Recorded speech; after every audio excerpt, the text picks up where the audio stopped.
Good morning সকলকে যারা আমার এই ভিডিও দেখছেন। পশ্চিমবঙ্গ স্কুল সার্ভিস কমিশন খুব শীঘ্রই 9-10-এর ইন্টারভিউ নিতে চলেছে এবং ইতিহাস বিষয়ের ওপর আমি আমার চ্যানেলে অনেক জিনিস আলোচনা করেছি। সেরকম আজকে এসএলএসটি ইন্টারভিউয়ে ডেমো টপিক আমি একটি উপস্থাপন করতে যাচ্ছি নবম দশম সিলেবাসের ওপর ভিত্তি করে। আজকে আমার টপিক দেশভাগের ওপর উদ্বাস্তুদের যে সমস্যা ছিল সেটি নিয়ে। দেশভাগের পর উদ্বাস্তুদের সমস্যা। দেখুন, বোর্ডে আপনারা লিখবেন আজকের পাঠ শ্রেণী দশম, সেভাবেই আমি এটা লেখার চেষ্টা করেছি। এবং আমাদের আজকে আলোচ্য বিষয়বস্তু হলো 1947-এর পর বা দেশভাগের পর উদ্বাস্তুদের সমস্যা। চলুন তাহলে আমরা শুরু করি। গুড মর্নিং স্টুডেন্টস, আজ আমরা এমন একটি বিষয় নিয়ে আলোচনা করব যা শুধু ইতিহাসে নয়, মানুষের জীবনের একটি গভীর বেদনাদায়ক দৃশ্য বা বেদনাদায়ক ঘটনা। বিষয়টি হলো 1947 সালে দেশভাগের পর উদ্বাস্তু সমস্যা। তোমরা নিশ্চয়ই জানো 1947 সালে ভারত স্বাধীনতা লাভ করে, কিন্তু এই স্বাধীনতার সঙ্গে সঙ্গেই ঘটে একটা গুরুত্বপূর্ণ ঘটনা। সেটি কি? তা হলো দেশভাগ, তাই তো? ভারত ভাগ হয়ে দুটি দেশে পরিণত হয়, একটা হচ্ছে ভারত এবং একটা হচ্ছে পাকিস্তান।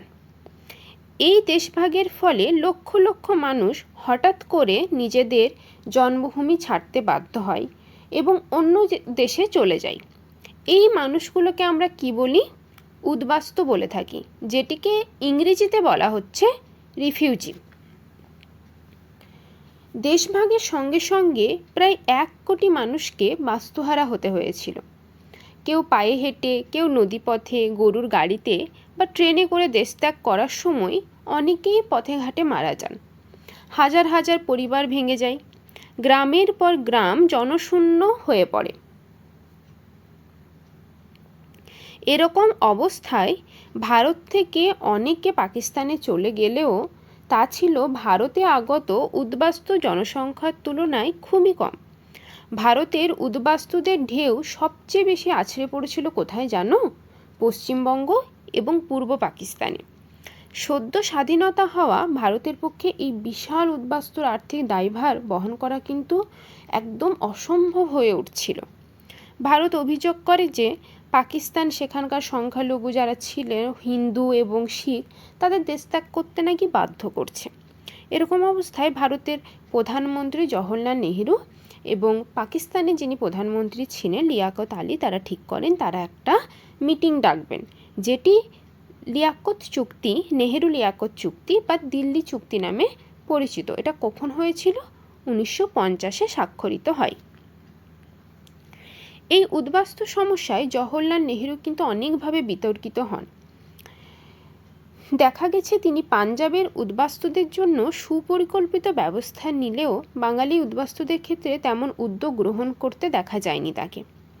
ভারত সরকার তাদের পূর্ব পাকিস্তানে ফেরত পাঠাতেই বেশি আগ্রহী ছিল। প্রফুল্লকুমার চক্রবর্তীর লেখা দ্য মার্জিনাল মেন গ্রন্থে এই উদ্বাস্তুদের নিয়ে বিতর্ক ফুটে উঠেছে। এরকম শোনা যায় যে প্রফুল্লকুমার চক্রবর্তী তিনি বলেছেন, ক্রমাগত ভারতীয় উদ্বাস্তুরা যখন পাকিস্তান থেকে পূর্ববঙ্গে ফেরত আসছে, তখন জওহরলাল নেহেরু খুব ক্ষুব্ধ হয়েছিলেন এবং তিনি বলেছিলেন যে এদের চলে আসা উচিত হচ্ছে না, এদের ওই দেশেই থাকতে বলো।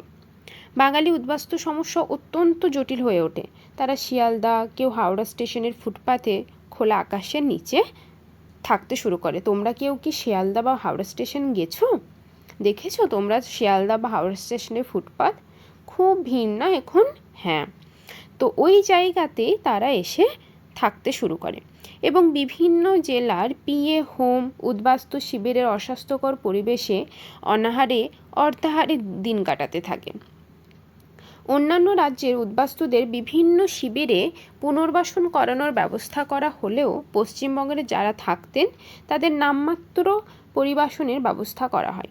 দেশভাগের পরে এরকম একটি ভয়াবহ কষ্টদায়ক দুঃস্বপ্নের মতো উদ্বাস্তু সমস্যা শুরু হয় ভারতবর্ষে। আমরা বিভিন্ন লেখকের লেখায় এই উদ্বাস্তু বা দেশভাগের সমস্যার কথা পড়ে থাকি এবং জেনেও থাকি। সেরকম যেমন ধরো শঙ্খ ঘোষের লেখা সুপরিবনের শাড়ি, এই উপন্যাসে আমরা দেখতে পাই দেশভাগের ফলে যে ছোট্ট নীলুর ছিল তার মামার বাড়িটি অন্য দেশে পড়ে গেছে এবং ছোট্ট নীলু দেশভাগের অর্থ ঠিকমতো বোঝেও না, কিন্তু সে বুঝতে পারছে কিছু একটা খারাপ হলো, কিছু একটা খারাপ হচ্ছে, তার সে ইঙ্গিত পাচ্ছে। এছাড়াও ঋত্বিক ঘটকের মেঘে ঢাকা তারা এবং সত্যজিৎ রায়ের অশনি সংকেত চলচ্চিত্রে এই উদ্বাস্তু সমস্যার চিত্র আমরা দেখতে পাই। আচ্ছা, তোমরা এই উদ্বাস্তু সমস্যা এবং দেশভাগ নিয়ে আজকে যে আলোচনা করলাম, তোমরা এখান থেকে কি কি শিখতে পারলে? ওকে, বাড়িতে দেখবে তোমার কোনো গুরুজন থাকলে, বাবা মা দাদু দিদা, তাদের কাছে গিয়ে না দেশভাগের গল্প শুনে আসবে, ঠিক আছে?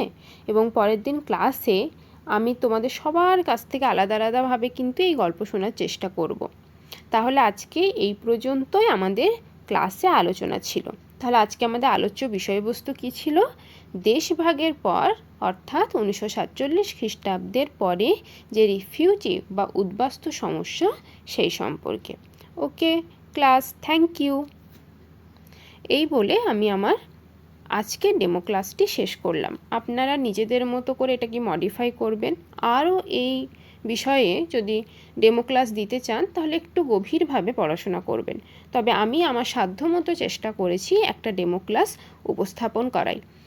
যদি এই চ্যানেলটিকে ভালো লেগে থাকে তাহলে অবশ্যই সাবস্ক্রাইব করবেন এবং একটি লাইক করে দেবেন, যাতে আমি আরও এরকম নতুন নতুন ভিডিও আপনাদেরকে দিতে পারি। ধন্যবাদ।